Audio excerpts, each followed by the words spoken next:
Good evening, everybody. I wish first all of you very happy Independence Day, and I thank all the six I Pain Care team for giving me this opportunity on this day. Actually, as you know, that dependence is a pain, and independence is becoming pain-free.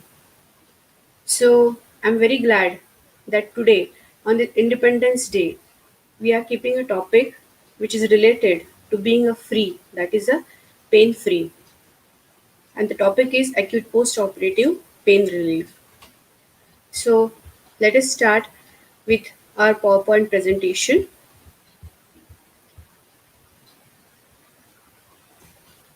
So let us see what is a pain basically. By definition, pain is an unpleasant sensory and emotional experience which is associated with actual or potential tissue damage or described in terms of such damage. So there are different types of a clinical pain, which is a nociceptive pain, which is transient pain in response to the noxious stimuli. Especially this has been seen in a surgical patients post-surgery. Then inflammatory pain, which is also mediated through different inflammatory mediators, and this also is been seen in the post-trauma or surgery. And third is the neuropathic pain, which is a spontaneous pain and the hypersensitivity, which is usually because of a lesion of a nervous system. So here is a nociceptive pain, and this is a basic pathology which has been shown, that is noxious stimuli like a heat, cold, intense mechanical or chemical force and irritants, and which will cause a pain. This is responsive to NSAIDs, Consepts, paracetamol, and opiates. Then the inflammatory pain, which is again there are different inflammatory mediators which have been released from the macrophage, mast cells, neutrophil granulocytes, and tissue damage. And then there will be a allodynia hyperalgesia, and which will be mediated through the spinal cord and being sensed by brain, and then it will be again felt as a pain. This is also responsive to NSAIDs, Consepts, paracetamol, and opiates. Now, the neuropathic pain which we saw, that is been not because of a lesion in the neural system, so that we are not going to see here because our topic is related to the post-operative pain, that is a nociceptive pain. So as we saw that here, uh, to start with, this pain is related from peripherally, that is from the somatic and the visceral. It comes into the dorsal horn of the spinal cord, and then from the spinothalamic and reticular tract it goes to the brain and it will be sensed over there. So now let us first think that the pain is a fifth vital sign apart from our four vital signs, that is a pulse, blood pressure, temperature, and respiratory rate. Why it is been called so? Because whenever the pain is physiological, it is useful because it tells you that what is going wrong. Pathological pain does not have much role when it comes to the relieving of the pain, because we may not be able to relieve that pain. But a physiological pain, which definitely has a role, and that is why it is called as a fifth vital sign. Now, why we should uh, relieve this pain? So let us see what are the consequences of this unrelieved pain. So, because of unrelieved pain, there can be increased sympathetic overactivity, myocardial oxygen consumption will go on, and myocardial ischemia it will lead to. GI motility will be reduced, and paralytic ileus it can lead to because of a phrenic nerve involvement, and respiratory shallow breathing will be there, which will cause atelectasis, hypoxia, and hypercarbia. Then also it can cause increased catabolic demands, and metabolic rate will also increase, and there will be muscle breakdown leading to the weakness and impaired rehabilitation. Psychological level, it can lead to the anxiety, fear, sleepiness, and helplessness. So actually I would like to tell you that many of the patients, they postpone or even they try to avoid the surgeries as far as possible because of the fear of pain and which has been going to be there post-operatively. So that is the reason that you need to relieve this pain. And another thing is a peripheral or central sensitization it will cause, and then whatever available drugs the patient is using, patient will go on demanding and increasing on that, and again it will totally lead to the chronic pain. Now, first, let us know what is acute post-operative pain. That is, acute post-operative pain is something which is immediately after 24 to 48 hours of a pain, which is very sharp and acute pain, and it can go up to the 2 months, that up to the when wound healing takes place. But if this is going beyond that, then this is not a acute pain. This is a chronic pain. So we should take care of it. And it is been said that if you do not treat this pain in time, then within a 1 hour there can be a gene can change the expression, and then there will be a neurobehavioral changes will happen, and then it will lead to the chronic pain. And all these effects which already we have seen. So for this reason, pain management has to be very apt. Now, for giving this pain management, we should know that who are the susceptible or vulnerable group of patients. So young age patients, female patients, patients who are having already psychological problems, they are more prone for this type of acute pain. Again, type of surgery, then the site of surgery and duration. In a type of a surgery, major surgery and emergency surgeries will lead to more pain.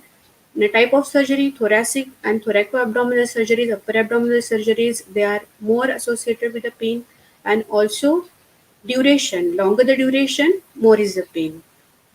So first we need to assess the pain, and there are various methods of assessing the pain. uh, Visual analog scale, numerical analog scale, behavioral pain scales, etc. So you need to assess it and see which is type. This is mild, moderate, or severe pain, which will help you to treat it accordingly. So pain management is as critical as to achieve, that is the dreaming. So what is this dreaming? That is a drinking, eating, and mobilizing. So the patient just wants that he should drink properly post-operatively, he should eat properly post-operatively, and should be able to mobilize as early as possible. But this also seems to be a dream if we do not give a proper pain management. So now what are the concepts of a pain management? One is a preemptive analgesia and the preventive analgesia.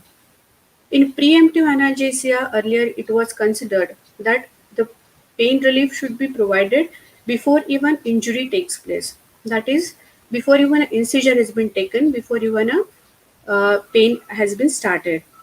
But usually, this is a classical example is some neuraxial blocks or the peripheral blocks which we give. But usually they last for the preoperative and the intraoperative period. Postoperative period is been still, it has been unattended by some of them. So the preemptive analgesia is having a limited concept, and preventive analgesia is now been has come into the picture, which is encompassing preoperative, intraoperative, as well as a postoperative analgesia. So this is more complete type of analgesia, what we can say. So in this different methods, what we can use is a prescribed as needed. So here we are giving bolus dosages, or when the patient is demanding, on demand of the patient, we are giving dosages or the drugs. And another is a patient controlled analgesia, where the patient has a button in his hand and he can control his pain. He can give a demand dose as his demand. Then there is a lockout interval and background infusion which is going on in this. And so there is a more patient satisfaction associated with a PCA. Now there are different methods of pain relief. So one is a pharmacological and another is a non-pharmacological. In the pharmacological, as we all know, opioids, NSAIDs, alpha-2 agonists, gabapentinoids, again the magnesium and NMDA receptors like ketamine, and of course local anesthetic drugs. These are the pharmacological methods. Then non-pharmacological, there is a psychotherapy, that is hypnosis, then TENS, massage, and distraction therapies like music therapy and aromatherapy. They have also been introduced into that. So first see how we can alleviate this pain.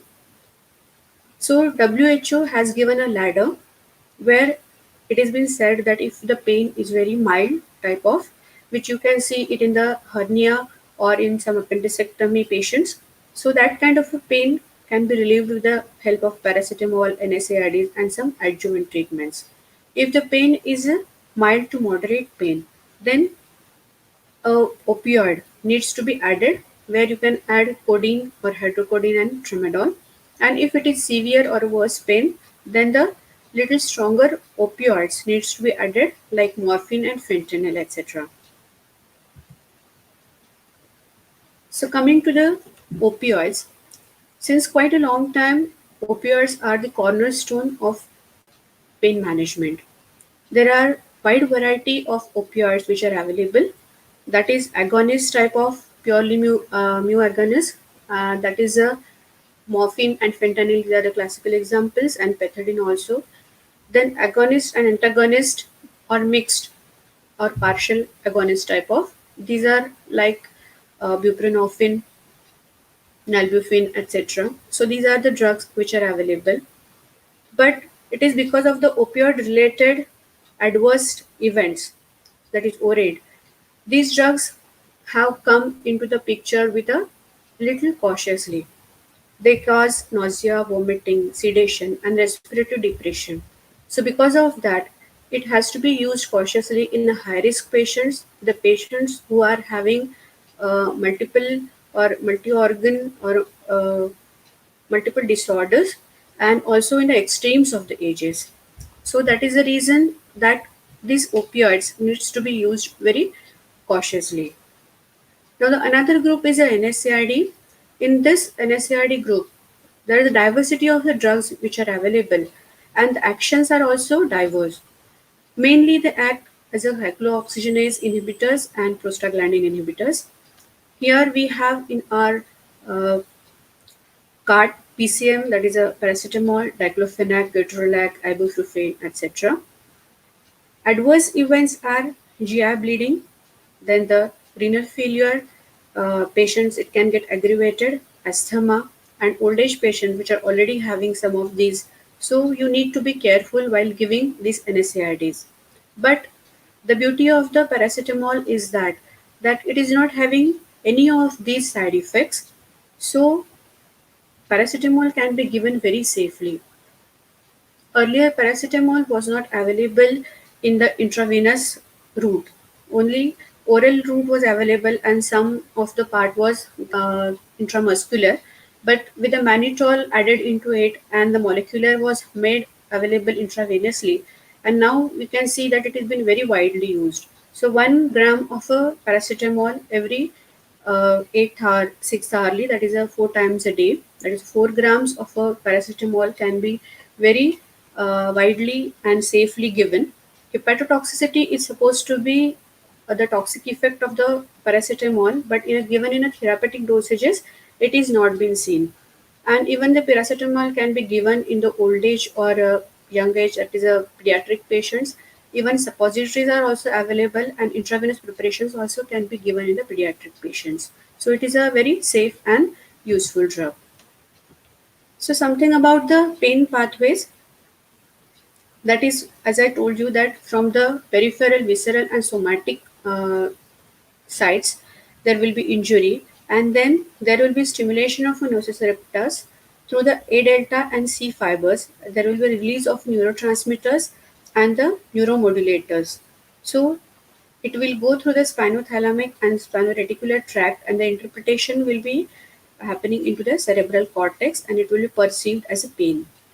And in the descending inhibitory controls will be come into action, and which will activate serotoninergic and the noradrenergic pathways and release these mediators.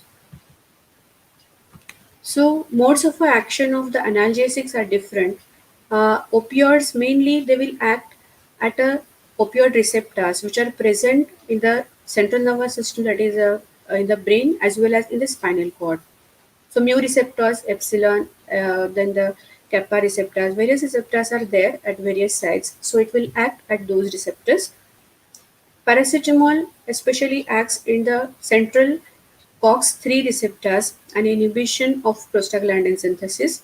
Also, it interacts with the serotonergic descending inhibitory pathway. So it acts at a both level, peripherally as well as centrally.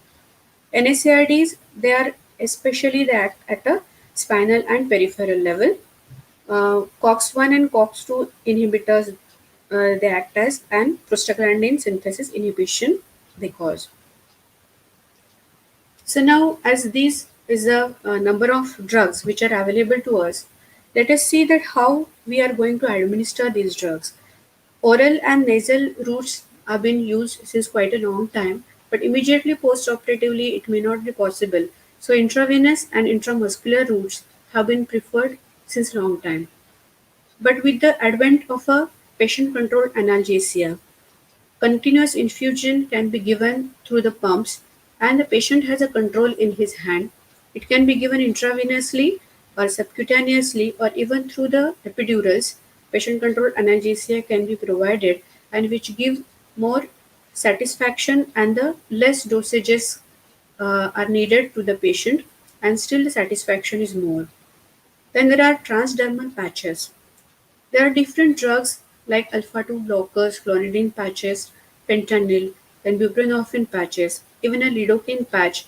These are available, which can be used for a 2 to 3 days or from 1 day to the 7 days, depending upon the which drug is available in that patch. And those are very useful. Once the patch has been applied, the action starts uh, within an hours or two, depending upon the which drug is being used, and then it lasts for uh, 3 to 7 days also. So and minimal dosage has been given, so the systemic side effects are minimal along with the transdermal patches. Then comes the regional anesthesia. Very classically, neuraxial block has been used since quite a long time, that is a spinal and epidural. Along with that, peripheral nerve blocks are also been used. Nowadays, the truncal blocks are also becoming very popular, like a TAP block and also intrapleural block. Whenever there is a central neuraxial block contraindications, like epidural block, even though it is very popular for giving thoracotomies and or laparotomies, etc., and having excellent analgesia, but still there is a hypotension because sympathetic blockade is there and motor blockade is also there. So the in eras that is a uh, uh, recovery after the uh, surgery. So enhanced recovery after surgery. Uh, this has not been much recommended for that. And then paravertebral block for the such ipsilateral surgeries acts excellently because it causes only ipsilateral uh, blockade of a sympathetic and the somatic and visceral pain relief. So that is a very good block, paravertebral block. Nowadays, USG with ultrasound guided blocks have come into the picture. It is a very useful tool because you can have a real time picture of anatomy, and even though the anatomy is distorted, the patient is obese and not been able to visualize. Even then, with the USG guided blocks, you can give and deliver the drug exactly where you want to and with a minimal dosages. So that is a very big advantage of a USG. So actually now the real world is going to be a multimodal analgesia with the help of opioids, NSAIDs, coxaves, paracetamol, and the nerve blocks, which will having together synergistic effect, which will potentiate and then reduce dosages, improve pain relief, reduce severity of adverse events, earlier discharge, decrease cost, and of course there will be a more patient satisfaction. So the what pearls that you would like to have with this, that is a preoperative analgesic plan is very important As you know, the what is the type of surgery, what are the comorbidities the patient is having, what drugs the patient is already on. Accordingly, you can plan what type of analgesia you want to give. Then multimodal analgesia is the key because it will reduce the side effects of each others, and very minimal dosages of different types of the drugs will be needed. You should take care of a breakthrough pain, even though the patch or even though the PCA infusion is been given to the patient. Even then, there will be a breakthrough pain, and that has to be addressed properly. It is a teamwork, so that the surgeon, anesthesiologist, and the nurses and the caretakers they should plan it well and work for giving a good pain relief to the patient. And of course, this doesn't end only in hospital uh, when the patient is in the hospital, but it is a post discharge plan is also very important. So post discharge pain uh, management that you need to give it for the patient till the wound gets completely healed is also very important. So these are the pearls that you should take care. So it has been as well said that you can please some of the people some of the time, but you can't please all of the people at all the time. But still, it is a necessity that you should keep trying and you should never give up. So that is a thing that you should try. And here I would like to end my presentation, and I really thank all of you for giving me this opportunity, having this session, making it happen for me. And thank you once again.